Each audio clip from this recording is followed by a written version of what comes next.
Buenas tardes, escritora Victoria Mayorga. Ujú. Primero que nada, gracias por reunirse con nosotros para poder llevar a cabo esta entrevista y mediante esta conocer un poco más sobre usted y su obra. Yo soy Grecia Rueda y quisiera empezar con la siguiente pregunta. Em, Quería preguntarle, ¿la carrera de literatura siempre fue tu primera opción? Sí, en realidad sí, desde chiquita era muy de leer cosas, mi familia siempre me estaba comprando libros, entonces era una cosa de que ya se venía a venir, se veía venir a lo lejos. Mis papás siempre supieron que iba a hacer algo de letras, no sabía mucho periodismo, literatura, pero al final me decanté por la literatura. De hecho, justamente estaba pensando optar por periodismo cuando postulé a la universidad, a la católica, pero justo el último semestre de generales me cambié a literatura, así en un golpe de arranque como que no, no puedo, tiene que ser literatura. Pero sí, siempre fue la primera opción. Ujú, ujú. Buenas tardes, mi nombre es Ángel Bernales. La siguiente pregunta es, ¿cómo accediste a estudiar en el extranjero y qué fue lo más difícil de este proceso? Mm, a ver, ¿cómo accedí en qué sentido? O sea, el postular a la universidad, ¿qué proceso exactamente? Ujú. Tal vez mediante una beca. Ya, ok.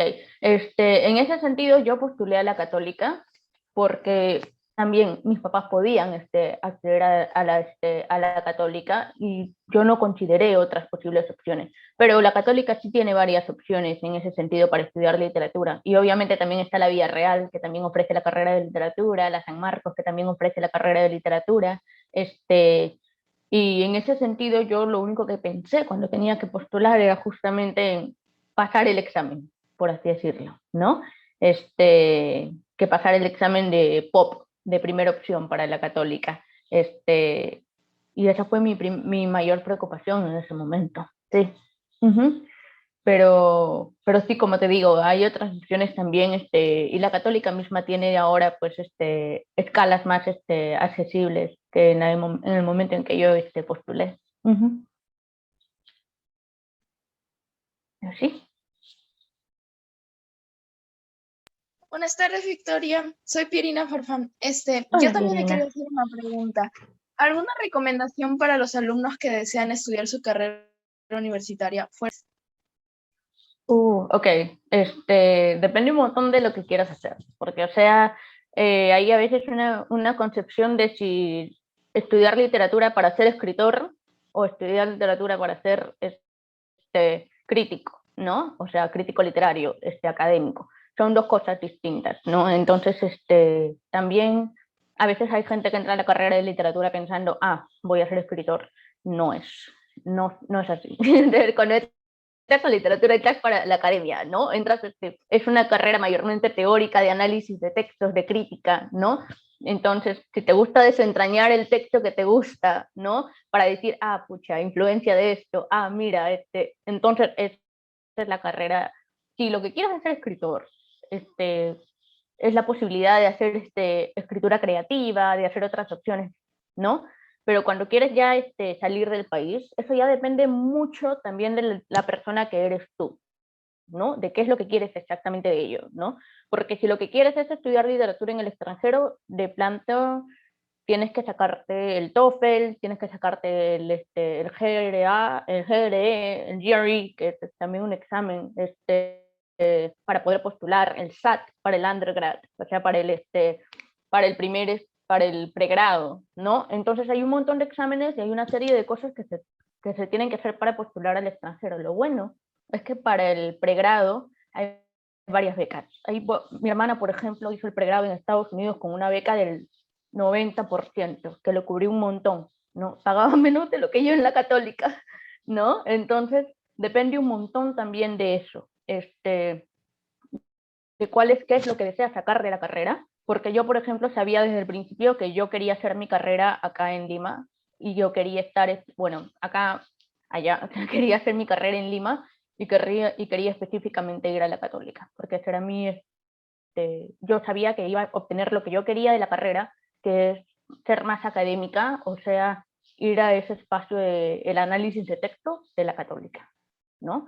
Entonces son algunas cosas que tomar en consideración. Buenas tardes, Victoria, soy Camila Jurado y aquí te tengo una pregunta. ¿Qué poetas ejercieron mayor influencia en el proceso de la creación de tu obra? Alfonsín Storni, Alejandra Pizarnik, poetas argentinas, las dos, que siempre me interesaron muchísimo, ¿no? Jorge Eduardo Eielson, que es poeta peruano, ¿no? Es un poeta impresionante que también era artista plástico. Tiene un montón de poemas alucinantes online y mi favorito de sus libros es poeta en esa habitación en Roma, ¿no? Entonces, hay un montón de sus poemas que tienen esta mezcla de accesible, como que cotidiano, pero un poquito por las estrellas, ¿no? Y esa mezcla de realidad y fantasía que a veces hay en Eielson, que me interesa a mí mucho. Entonces, Eielson, y después ya de poetas así extranjeros que sí también han tenido como que huella en lo que me gusta escribir, es Anne Carson, que es una poeta canadiense, que escribe mucho de mito, de mitología, ¿no? Porque bueno, es profesora de literatura clásica, ¿no? Entonces escribe mucho de mito. Y luego Richard Steichen, que es un poeta norteamericano,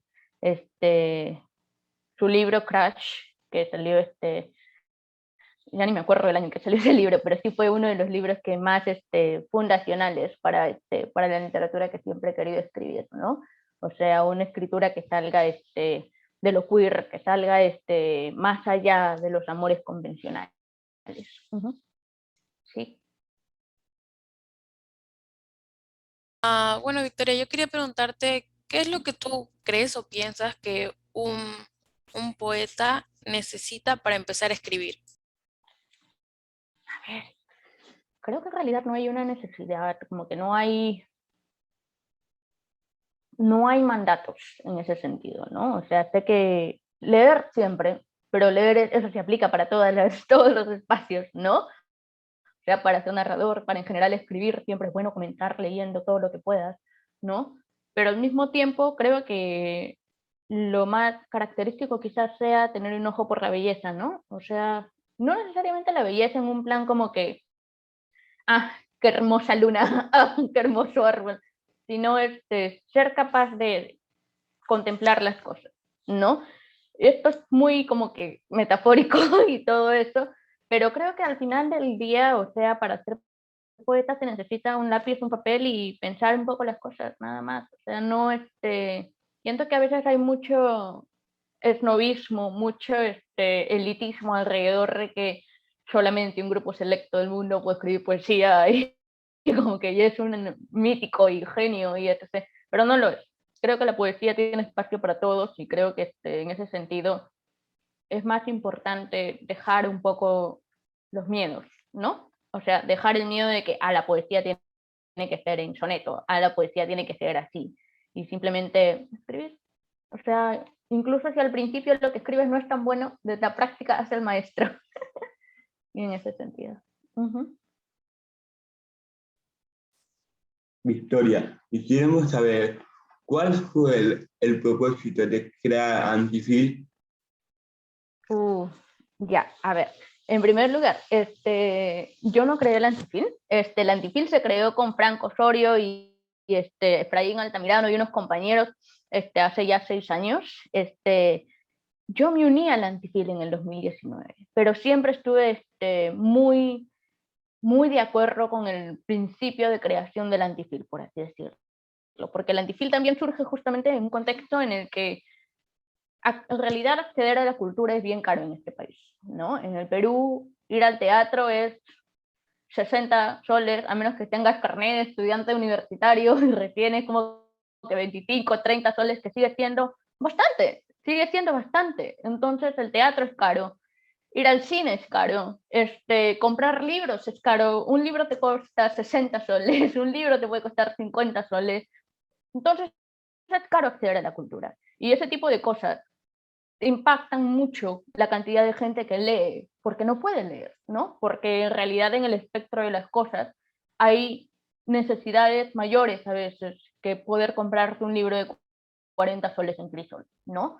Entonces, en ese sentido, por eso, la Antipil surge para poder crear espacios gratuitos de cultura, para poder ofrecer galería de arte gratuita, para poder ofrecer obras de teatro gratuitas, para poder ofrecer conferencias de arte, de conversaciones, de traducción, de poesía, pero que sean gratuitas y que la mayoría de gente pueda acceder a ellas sin ningún problema, ¿no? Y eso fue el germen, la razón por la que existe Antifil.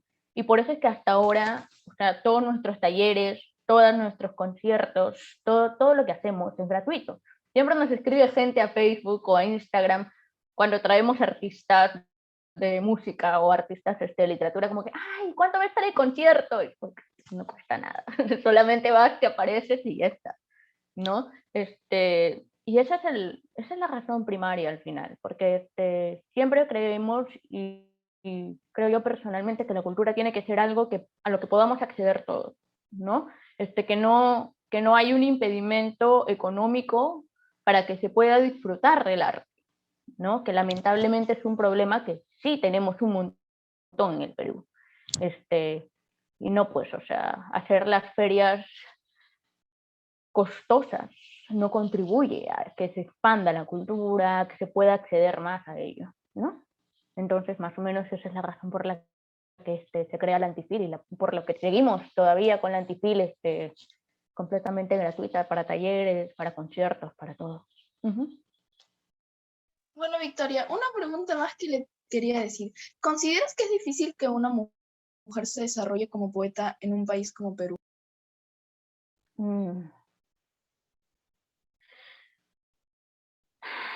Creo que depende un montón en ese sentido. Yo nunca he tenido ningún problema particular, ¿no? Pero al margen de como que las condiciones individuales, sí es verdad que se te menosprecia más, ¿no? No necesariamente en un sentido en el que, pucha, es flaca, ¿no? Pero sí en un sentido en el que se te reduce a ciertas categorías, ¿no? Pues intimista, poetisas, etc, etc, etc, donde no se juzga tu poesía como un contexto universal, sino un contexto de mujer, ¿no? En ese sentido sí a veces es complejo, ¿no? También porque, seamos francos, un montón de espacios para en recitales de poesía y etc. son en bares, son en lugares que se va a tomar, se va a conversar y todo eso, lo que también, o sea, incluye cierto nivel de riesgo, ¿no? Cuando eres mujer, cuando estás sola, cuando vives lejos, y etc. Que son también algunas cosas que yo sé que en algunos momentos no he ido a recitales por eso, ¿no? Entonces son también las condiciones de particularmente ser mujer en el Perú que afectan también lo que es la vida pública de la poesía también, ¿no? Porque uno no escribe poesía solo, uno no se sienta en la mesa y bueno, pues en este rinconcito de mi corazón y de mi cuarto voy a escribir poesía, sino que uno va a escuchar a sus compañeros, uno escucha poesía, uno lee poesía de tus contemporáneos, de tus colegas, de la gente con la que está escribiendo al mismo tiempo que tú, en el mismo espacio del tiempo, ¿no? Con similares influencias.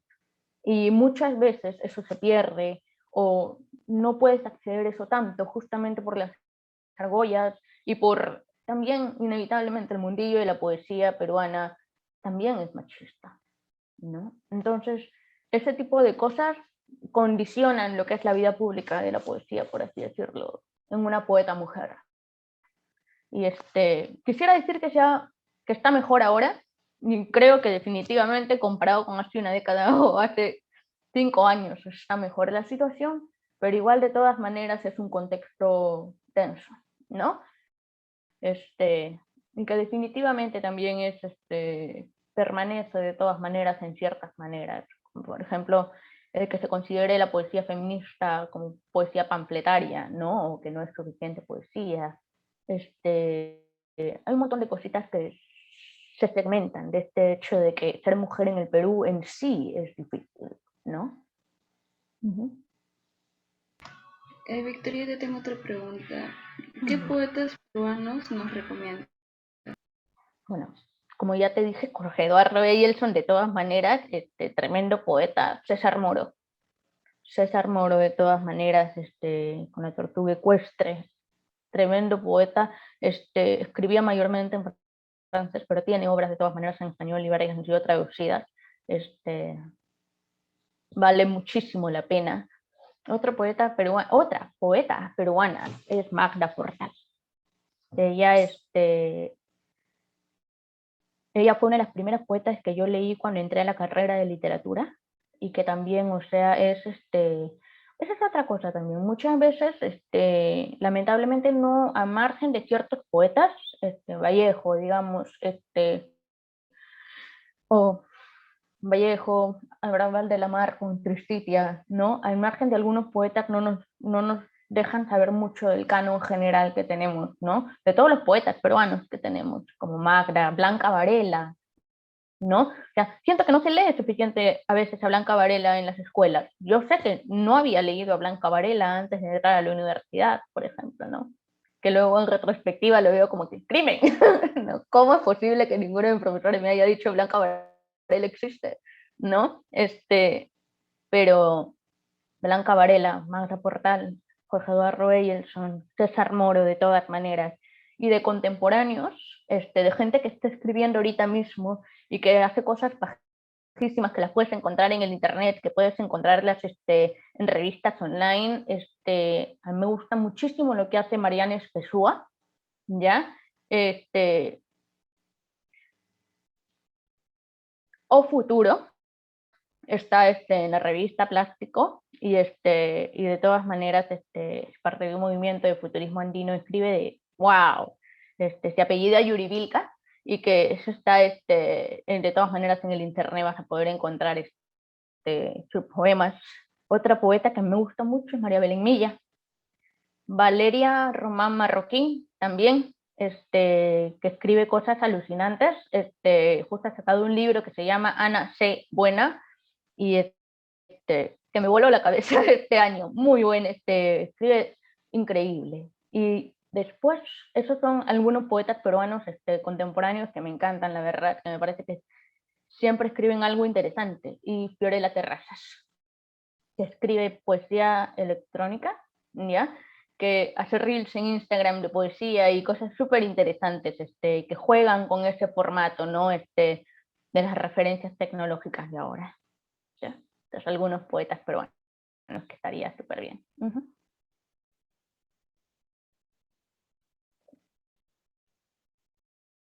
Victoria, yo quería preguntarte, ¿la música es una inspiración y una fuente de energía para ti o cómo la Mucho, mucho, mucho, mucho. O sea, Albión en particular surgió en una época en la que estaba escuchando mucho a Baby Shambles, que es una banda británica. Tenían una canción que también se llamaba Albión, ¿ya? Y fue una obsesión, creo que escuché esa canción 5000 veces mientras escribí el poemario, que justamente era de esta idea del viaje, ¿no? Pero en general la música provoca mucho, ¿no? Entonces, para mí muchas veces estoy escuchando algo y es como que algo resuena, ¿no? Como que coge algo está haciendo eco en mí. Y por eso me pongo a escribir. O sea, varios de mis poemas son poemas respuesta, por así decirlo, ¿no? A una canción, a una melodía en particular, varias veces. Hay un poema en Albión que se llama Déjà vu de otros tiempos, creo, o algo así, que es una respuesta directa a una canción de Josier, que es ay, Dios mío, ya me olvidé la canción, el nombre de la canción, pero es Eden Something, Eden algo así, que es una canción de Josier, que fue justamente el poema la canción disparadora de ese poema. Creo que de todas maneras la música es una de esas artes que están muy, muy, muy conectadas con la poesía. Por ejemplo, si bien puedo escuchar música y escribir, no puedo escuchar música y leer, por ejemplo. porque la poesía siempre tiene su propia música, ¿no? Entonces, cuando estás escuchando otra música, es como que la disonancia, ¿no? Como querer escuchar dos canciones al mismo tiempo, a menos que sea un remix, muy difícil, ¿no? Entonces, pero sí, o sea, de hecho, la música es una influencia muy fuerte en mi caso, en mi obra también, en lo que me gusta escribir, en lo que pienso, este, en ese contexto. Sí, diría que sí. Para ti, ¿qué significado tiene Albión y por qué fue el título elegido para tu primer poemario? Un poco por lo que le comentaba a Grecia de la canción misma, de Baby Shambles, que fue mucho el eco del viaje, el eco que corre por Albión, pero también que en ese momento estaba yo de viaje, estaba haciendo un intercambio en Alemania y sentía mucho este sentimiento de los mitos, esos castillos viejos, ¿no? Que creo que tiras una piedra en Alemania y te cruzas con un castillo viejo, ¿no? Entonces ese sentimiento de las cosas que son la historia previa a donde estás, ¿no? Los mitos, las leyendas. Albión es el nombre de Inglaterra, pero del mito, del tiempo de las leyendas artúricas, ¿no? O sea, Arturo y los caballeros en Albión, ¿no? Es ese, de ahí viene. Y entonces, sí, de ahí viene. El Albión es un nombre viejo para un tiempo de transición. Y el libro en sí es eso, ¿no? Es un libro que ya ha llegado al tiempo presente, pero que se ha movido un montón, que está en viaje, que está en transición y que por fin salió, ¿no? O sea, que ya tiene su buen tiempo ya, porque salió en el 2019, ya han pasado 2 años. Eh, ¿Qué fue lo que te empujó a escribir poesía a pesar de tu gran inclinación por la narrativa? A ver. Siempre me gusta decir que la poesía me pasó. O sea, porque yo toda la vida escribía narrativa, escribía cortos, escribía historias breves, ese tipo de material, fanfiction, o sea, cosas así, ¿no? Entonces, y después comenzó a gustarme la poesía un poco cuando yo estaba terminando la secundaria, o sea, en mi último año de secundaria como que hacía, era, era poesía así como que chistes, ¿no? O sea, como que poesía de comedia, por así decirlo, porque había estado leyendo a Tom Stoppard en esa época, que era que es teatro, ¿no? Que son como que adaptaciones, específicamente Rosencrantz y Guildenstern están muertos, que es una obra de teatro muy graciosa, que está en verso y que justamente juega con esta idea de la comedia y de la muerte también. Pero entonces comencé a escribir un poco, pero realmente cuando la poesía me pasó fue en la universidad, porque llevé un taller con Victoria Guerrero, la poeta peruana, que también la recomiendo mucho. Estoy escribiendo no ficción ahora, o sea, escribió una obra de no ficción y la muerte no tendrá dominio recientemente, que es Premio Nacional de Literatura del año pasado. Alucinante, la verdad. Pero bueno, volviendo al punto, que es cuando ella fue mi profesora en la Católica durante un taller de poesía. Y ahí fue donde realmente comencé a escribir y realmente comencé a sentir que tenía no algo que decir necesariamente, pero sí algo que expresar, ¿no? O sea, algo que dejar expuesto, que dejar presente. Y bueno, nunca más volví a la narrativa. O sea, lo ideal es poder moverse entre géneros. Yo puedo moverme entre la no ficción y la poesía, pero siento que la narrativa es dramática y a veces es difícil como que volver a ella. He escrito un par de veces ficción desde entonces, pero ya no con la fluidez de la juventud. O sea, a vuestra edad sí escribí un montón de narrativa. Ya. Ujú. Bueno, Victoria, esas fueron todas nuestras preguntas para usted. De verdad, los Dale. cuatro estamos muy agradecidos de poder haberlo entrevistado. No, sí. Muchas gracias Gracias por a darnos un ustedes. rato de su tiempo. No, sí, gracias a ustedes de todas maneras por las preguntas. Es bonito poder conversar con ustedes. Ujú. Muchas gracias, Victoria. Te deseamos éxito en tu proyecto. Gracias. De todas maneras, cualquier cosita, si alguna vez necesitan como que consejos o ayuda en lo que sea, si quieren seguir literatura o cualquier cosa, siempre me pueden escribir o decirle a Gonzalo y Gonzalo me pasa sus preguntas o dudas. Ujú. Muchas gracias, Victoria. Que tengas un buen día. Ujú. Cuídense mucho. Ujú. Gracias, Victoria. Hasta luego. Hasta Cuídate. luego.